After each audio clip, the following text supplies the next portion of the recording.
Welcome to Reading by Candlelight at Molly's Cottage, where we proudly celebrate and promote new Australian authors and their stories. I'm Fiona Taylor, host of Reading by Candlelight, a community of readers brought together by Molly, founder and owner of Molly's Cottage, a sustainable gifting business. Molly's Cottage offer a monthly book box promoting a debut or emerging Australian writer, and their book is accompanied by selected local products complementing the novel's setting or protagonist. We hope that you enjoyed this month's chat with our Reading by Candlelight book box author.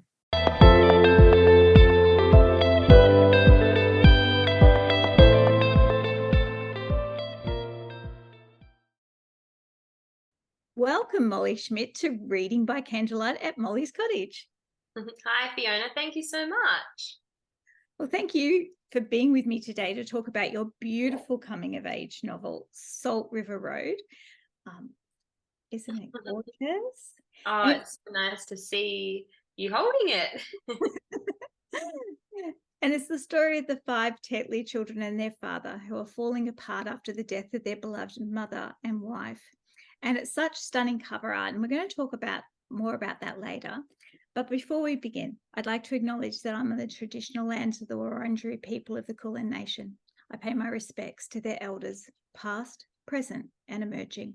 Here at Reading by Candlelight, we are all about celebrating new voices. I add my appreciation of Aboriginal stories handed down for generations. Now, let's start with a short bio.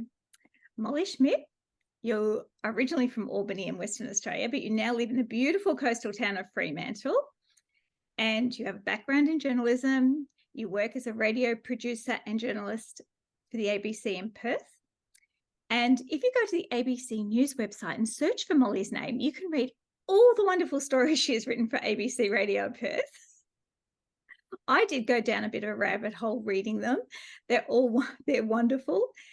And Salt River Road was written as part of your PhD thesis, and it won the City of Fremantle Hungerford Award for an emerging Western Australian writer for their first unpublished work of fiction. You must have been so thrilled. Oh, I was. I still am, hugely so. Yeah. Start us off, Molly. Could you give us an elevator pitch for Salt River Road? Sure. So it's the coming of age story of Rose and Frank Tetley. So they're teenage siblings growing up in regional WA in the late 1970s. And yeah, they're coming to terms with losing their mum to cancer, and they're struggling in different ways. Rose is really taking the weight of looking after her family. There's a lot of siblings. There's the 5 troublesome Tetley kids. And Frank, who is 1 year older than Rose, born on the same day, is the opposite. He goes off the rails and he steals and drinks his way through his grief.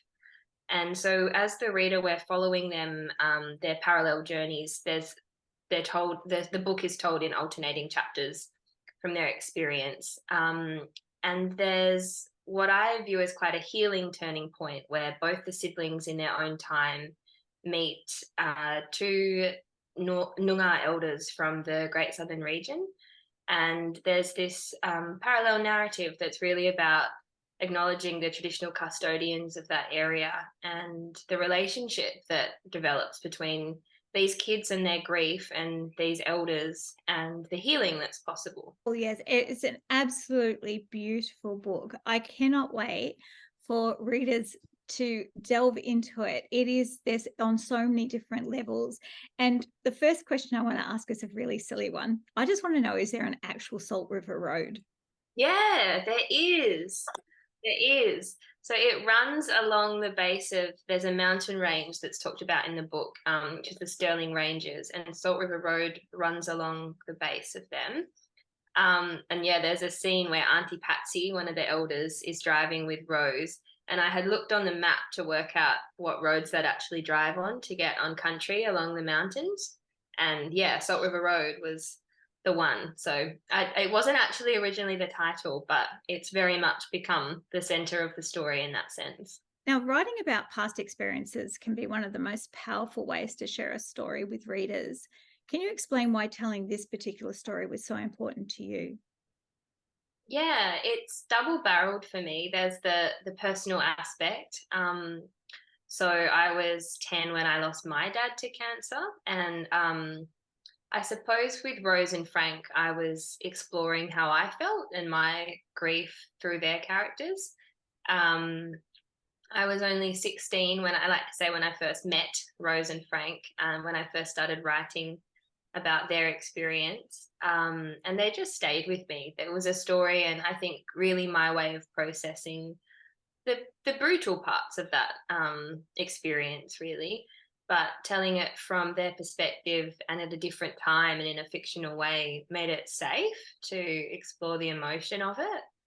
And yeah, it sort of halted though, where it was just a work of therapy until the other part of why it was so important for me to tell came into play, which was originally the book didn't have any Indigenous characters in it. And then through my work in journalism, I had the privilege of meeting some incredible Noongar people and hearing their stories. And it just really struck me that I needed to include, or at least acknowledge, the fact that, those stories and the culture is still very alive and present in that region. And I didn't know how. So, yeah, the other part of the book that was felt so important to tell and follow through with it was that I spent time with those elders asking them how I should do it and consulting with them. And there's this whole other parallel narrative now that was informed by them.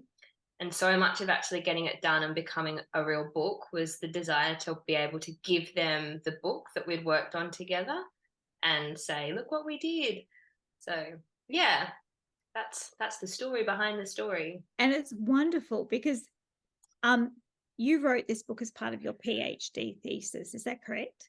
Yeah, it was just a honours. So it was supposed to be even shorter than it was, but it was during the pandemic, so it got stretched.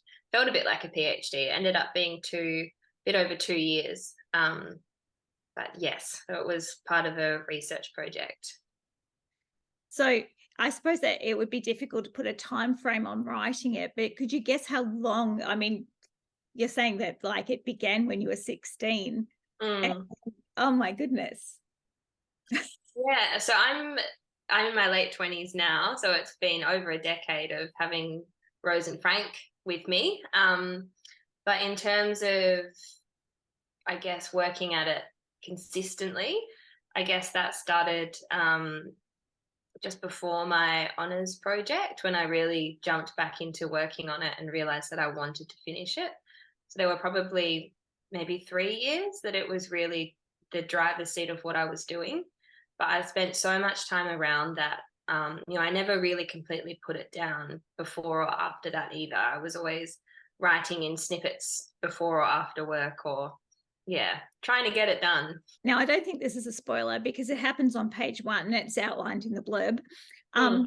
But the story opens with the ghost or spirit of the Tetley children's mother, Elena. Is that how you Yeah, pronounce it? yeah. And she's watching her family deal with the aftermath of her death. And what made you begin the book in this unusual way? Well, because over the years I had written and rewritten, starting at 16, I found the handwritten first page a while ago, which was beautiful and also quite funny Oh, to look wow. at. So I guess it changed so many times. And it was the beginning that kept getting rewritten, because that was the bit that I'd pick up and try and hone in again as I was growing as a writer. Um, and I was actually on a writing retreat up in the hills at KSP. It's an awesome retreat. And I was stuck with how to actually tell this story, not as a kid anymore. And I was trialing out writing it from different perspectives. I couldn't decide, it was always Rose that was the main character for me, but I couldn't decide, um, I guess, the perspective and the way in.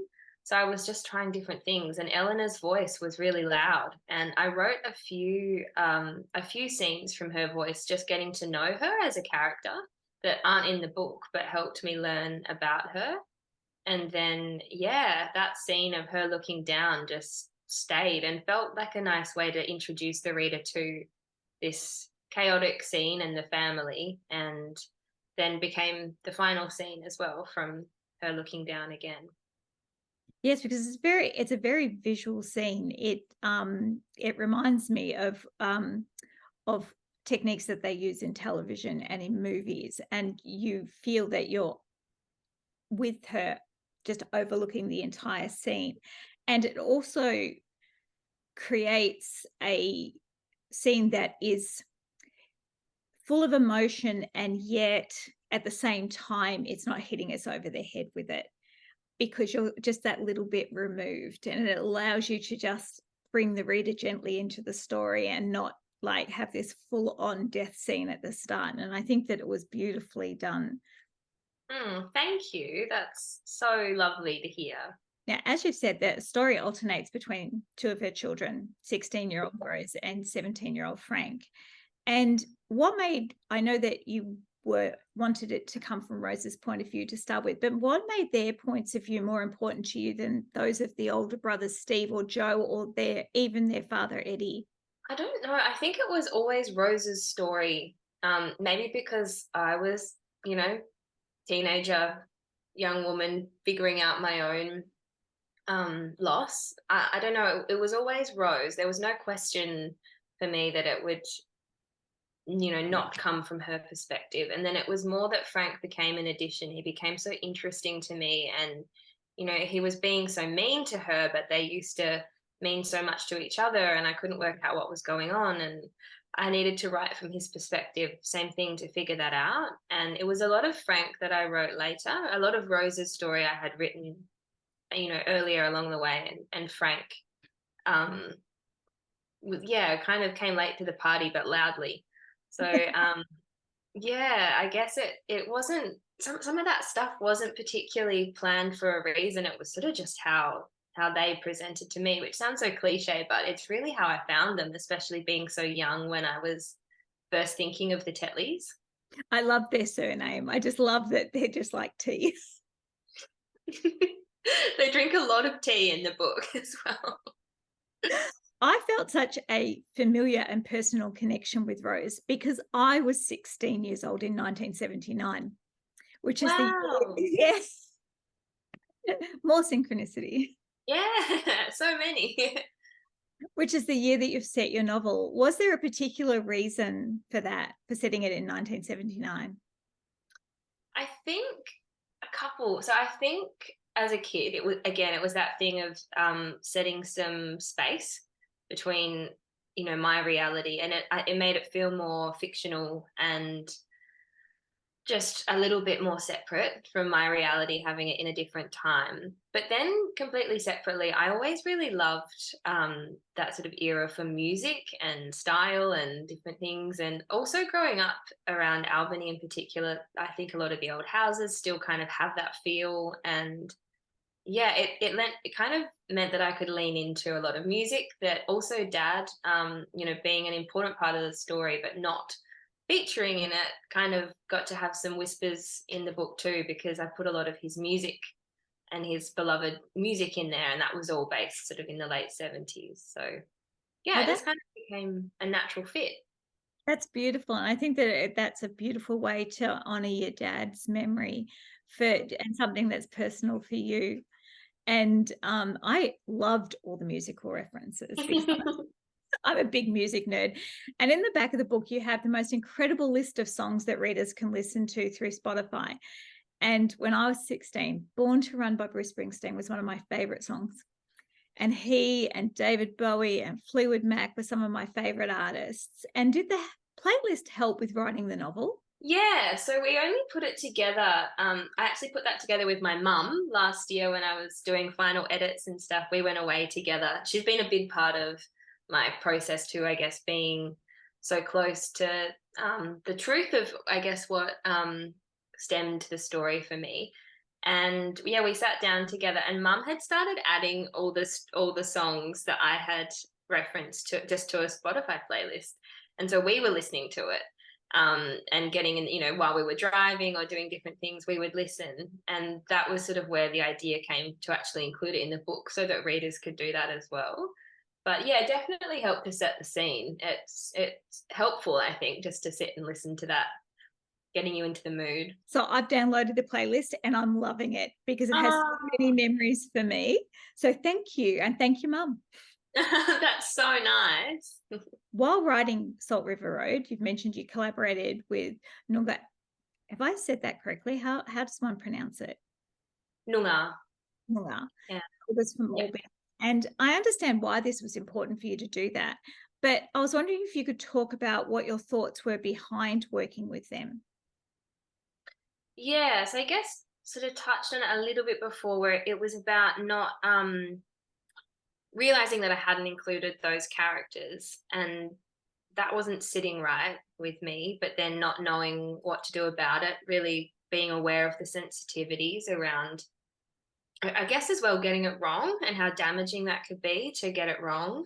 Um so yeah, that to me the only way to figure that out was to directly speak to the elders and um, the honours work that I did was under Professor Kim Scott. So he's a Noongar Miles Franklin winning author. He's amazing. But I was really lucky to have him as one of my supervisors, and he helped me put together because he is also from the area that the book's set.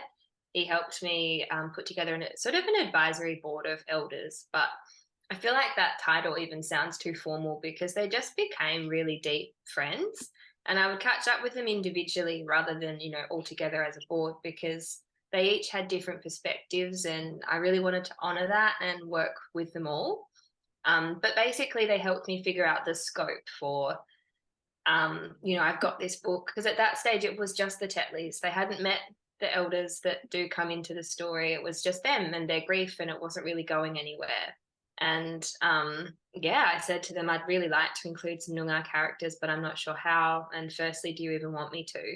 And they all did in this case. Yeah, I think that's important. Is I was really aware that not everywhere and every traditional custodian and elder would want their people included. So I'm pretty aware that this is not a blanket rule, but just in this case, they all really did, and they helped me work out how and gave feedback and told me their own stories, which filtered in and informed the characters as well, which I thought was like a huge privilege to be able to hear just their own personal anecdotes as well. Oh, But very much. yeah, So. I mean, it's such a beautiful backstory to how you created the book. So you've taken this beautiful personal element, and then this truth of their truth and blended them together in this gorgeous story. And so I guess that your hope was to write a novel that was actively intent on pursuing reconciliation between its pages, because it reads like that. It reads where you've blended them in so beautifully, and you've definitely achieved that with the connections that Rose and Frank create when their families past are stirred up with the introduction of the elders, Patsy and Herbert, who have their own history with the children's parents. And I love Patsy and Herbert so much. I do too, so dearly. So beautiful. And through them, the reader is introduced to their Indigenous culture, their history, but also the enduring racism they face on a daily basis. And unfortunately, once with fatal results. And their story holds so much emotion and provides so much of the backstory, yet you handle their scenes with such sensitivity and beauty. You should be so proud of yourself how you've done this. Oh, thank you, Fiona. That means so much because it was scary, I'll admit, and something because I wanted so fiercely to get it right. And I know that it's a space that it's tender, so it might offend some people. So it's really, really nice to hear that you feel that it landed. No, I think that definitely. And in the acknowledgements you share, you mentioned that you went on country for the novel. And I was just wondering if you could share a little of that experience. Yeah, so that was basically just about so yeah, Fremantle where I live now is a 5-hour drive from Albany where it's set. And I would drive down up and down so often along that highway and just spend time with each of the elders. One of the elders, Uncle Ezard Flowers, took me on country at the Stirling Ranges where the mountains that sort of are the backdrop for the country there, which was incredible. But there were specific things like physically going on country like that, and then smaller things that to me still felt like being on country, like sitting in Albany with Auntie Averill drinking a coffee at the local cafe, and we could see the harbour, and she's just telling me about her story. So it was varied, and because it took place over years, some of those meetings were rushed and we were just poring over paper together, and then there were much slower ones, like with Uncle Ezard, sitting at the base of the Stirling Ranges and just watching the mist roll over, and he was telling me cultural stories there, which was amazing. What a privilege. Huge privilege. Yeah. Yeah. And what's their response been to the story? Have they read it? Yeah, so that was one of the most special parts for me. Was no one has a copy yet because it's not, officially out, other than, me, my mum, and the elders, really. And I think they really liked being able to see, there's some direct lines and things where I've worked in their stories or their knowledge, and they can pick themselves out in it, which I think is really special for them to feel that that collaboration was true, was honest. The stuff that they said did appear in the book. It didn't, get forgotten or ignored. So I think in different ways it's meant things for each of them. And two of the elders that I worked with, Annie Carroll Pedersen and Uncle Ezard again, they've both been working on their own books. So it's been quite special to have, mine come out alongside theirs. And yeah, it's been an epic journey with them. And the cover art of your book, now listeners can't see the book, but just look up and they will see it when they receive it. But the cover art of your book is particularly special. And would you like to tell readers how it came about and who was it by? Sure. So I actually, for people that are watching it, I actually have the original here. And for people who are listening, it's a little square painting that's not really much different in size to the book itself. And it's a little small canvas of sort of a mustard background with red splodges and green leaves. It's really stunning. And what the red splodges are quandongs, which are a fruit that grow on Salt River Road. And the painting is by a Noongar artist from Albany called Glenda Williams. And Auntie Glenda was painting it at a women's circle that one of the elders that I worked with, Uncle Lester, had brought me to, just to meet some of the women. There was no agenda. I was just kind of passing through, and I saw her painting and I just loved it so much. And took a photo of it, and I'd never met Auntie Glenda before, so I was just telling her that I loved it, and asking her herself a bit about her. And I didn't think it would come to be that it would actually be the cover. But when Frio Press asked if I had any ideas, I sent them through the photos. And yeah, so it's, as you can see, the adaptation of her painting. And I didn't even know when aesthetically I looked at it that the fruits were quandongs or that they grew on Salt River Road. So that was also just another special synchronicity to the whole thing.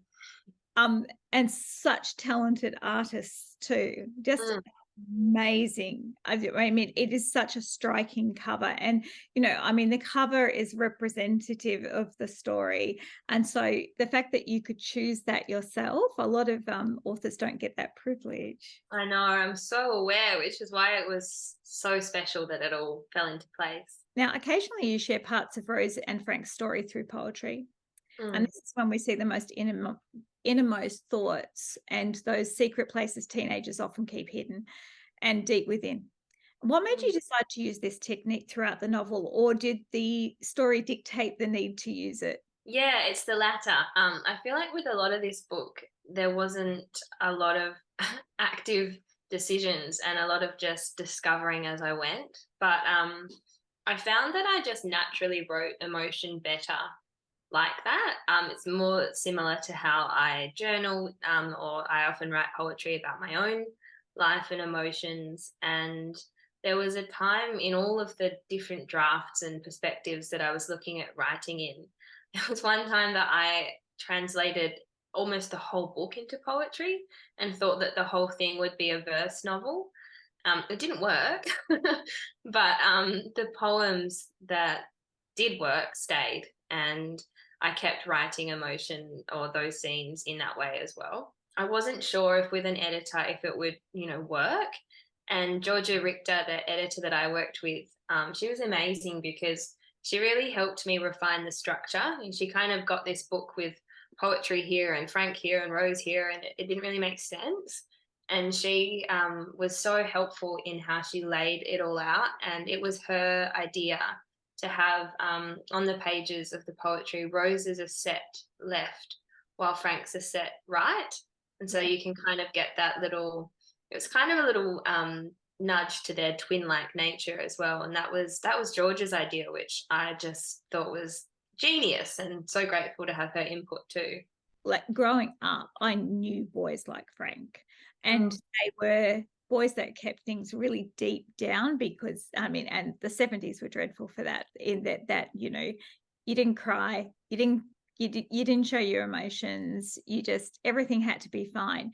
And so I think that it wouldn't have worked reading his feelings and his emotions through prose because he's not that self-aware, that's so true.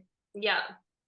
and it just makes far more sense. And the first one I read, I thought, oh, this is interesting, and then as time went on, when you put them all together, it Mm, is very much Rose's and Frank's journey through their grief, and it's a beautiful way to share their emotions with the reader without to do it in prose. You'd have to just like be hitting people over the head. mm.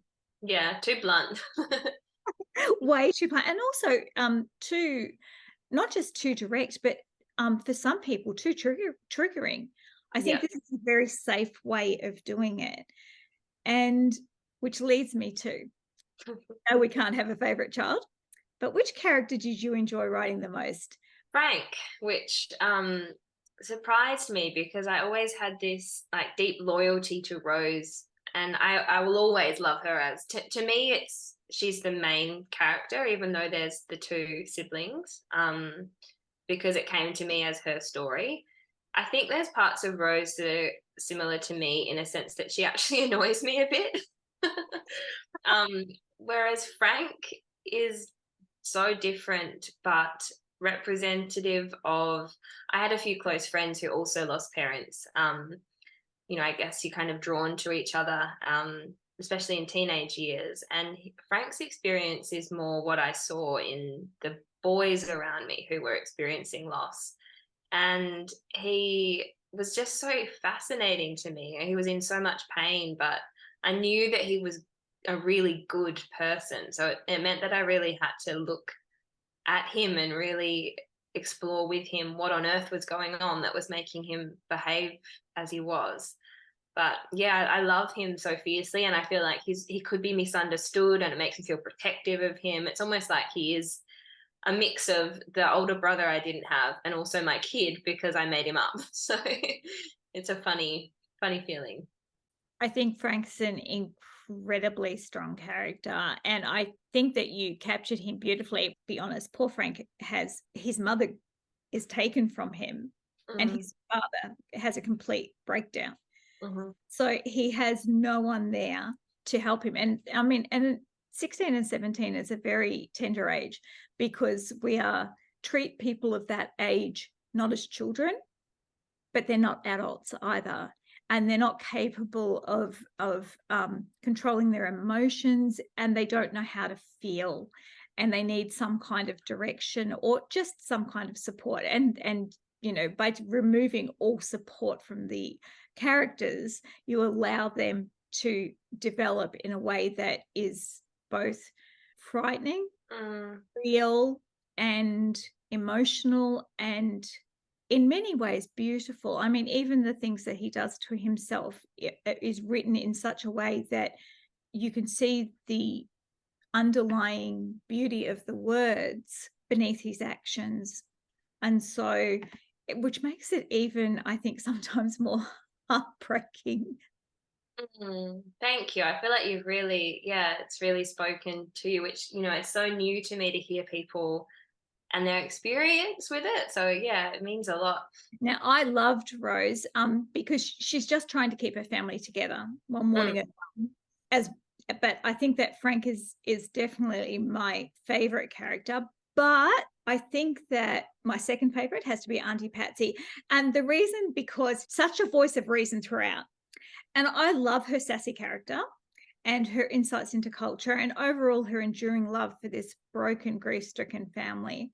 So I think that you have so many rich characters in this novel. You've done, and every single one of them is so individual and so unique.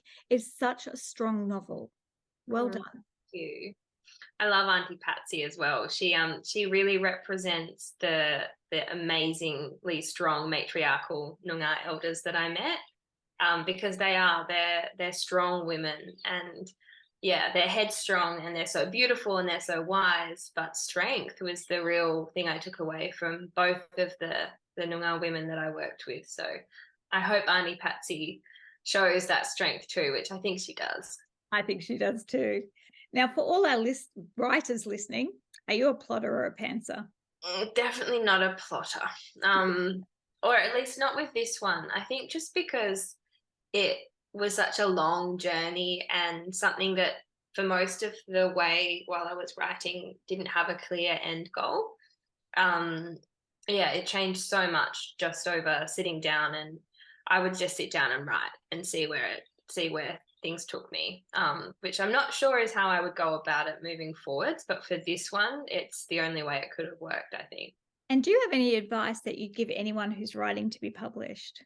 I think one of the things that I've really loved and I found sort of unexpected is I can be a bit anxious in myself. I expected the other writers around me to be really intimidating and scary, and they're just not. Or at least here in WA, I felt really lucky with the writing community. So my advice would be to be present in it. That for me started way before I knew if I was going to, publish this book. I would just go to local book launches and different events and start meeting the people. Yeah, I felt like they really took me under their wing because I was showing up, and they've really showed up for me. So it would be, yeah, get involved. Yes, I agree with that. I find the writing community to be very inclusive, very welcoming. Mm, Everyone's very kind. Nobody cares where you are in your book. yeah, Me, exactly. if you're at the start, oh wow, fantastic. Every time they see you, how's it going? Tell me about it. Or if you're further along, those people are still the same people they were when they were first writing their book, and it doesn't matter how many they've got on shelves. Everybody knows how difficult it is. Yeah, yeah. Writers are good people, is what I've learned. You know Holden Shepherd, don't you? Yeah, yeah. He's been an awesome mentor for me. He is an absolute national treasure, and he will hate me saying that. So true. So my housemate, actually, another synchronicity. She's it's, what is it, nearly 10 here in WA. She's still sleeping because she stayed up all night last night reading Invisible Boys. Um Oh, yeah. So she hadn't read it yet. She's an avid reader and had been meaning to for ages, and I kept talking about how helpful Holden's been to me just as a mentor, and she said, "That's it, I've got to read it." And I got up for a glass of water at 4 o'clock this morning and she was still at it. So testament to Holden's work there. now for all our readers, can you recommend a book by an Australian author that you've read and would recommend? And you can have more than one because everybody else does. Well, Invisible Boys by Holden Shepherd. Other books. I was going through my bookshelf actually, because I knew you were going to ask this. I don't know if you've heard of it. This one you can see I've referred to a lot for people just listening. It's got all of my sticky notes all through the top, but it's called Red Can Origami by Madeline Dickey. And she won the Hungerford a few years ago with a different book, and this was her follow-on. But it's one of my favorites. Those books you go to that you give as gifts to people as well. And her book is set in the Kimberley, and it's about a land rights issue. Basically, it's fiction, but also based on very real issues. and yeah, follows the story of a journalist in the Kimberley basically, and the connections that she makes with the traditional custodians there, and tricky decisions she has to make. But I just love it, and it's all written in second perspective. So you are, it's like you are the character. The character's called Ava, and it'll say you walk down the street. He says to you. It's really cool. I love it. I will have to get that because that is so difficult to do. Mm, Oh yeah, my God. I mean, hardly any books are written like that because it's so hard. yeah, I love it. It's incredible book. Now, I'm very excited for your next book, which is just, I always feel for debut authors because they've just, it's exciting. The book's coming out, you're going to the launch, and people ask you, what else is coming up? And what can you tell us about it? And how soon can we expect it? So, are you working on something else? Not yet, but something that I'm really hopeful to be able to work on is that two of the elders that I worked with have asked if I would help them with documenting their stories, so more in a biographical sort of way. And that just feels like such an honor. It's not something I'm familiar with. I haven't worked in that way before, but I think it's kind of blurring that line between the journalism world that I am used to as well and fiction. Which I feel kind of also a bit relieved because I have had Frank and Rose in my head for so long. I haven't got space for any new characters yet. I think it would be a huge honor to sit down and hear about these very real people's stories and see what we can do with them. That sounds wonderful. And I think that, yes, you need to enjoy the experience that is your debut coming out into the world. You need to leave space for it, and you need to have a moment, if you can, at your launch where you look out over all those people and you think, this is my dream come to fruition. So is even just having chats like this, Fiona. So thank you so much. Now, Salt River Road will be the October book box for Reading by Candlelight, available at Molly's Cottage as a one-off purchase or a subscription. And this novel focuses on family, community relationships in all their complexity, and offers hope for the future, for the family, for reconciliation, and ultimately our country. It was such a pleasure chatting with you today, Molly. And my Molly and I wish you all the best for your beautiful book. And on behalf of Molly's Cottage, I'd like to thank you for talking on the Reading by Candlelight podcast today. Thank you so much. It's been just lovely, Fiona.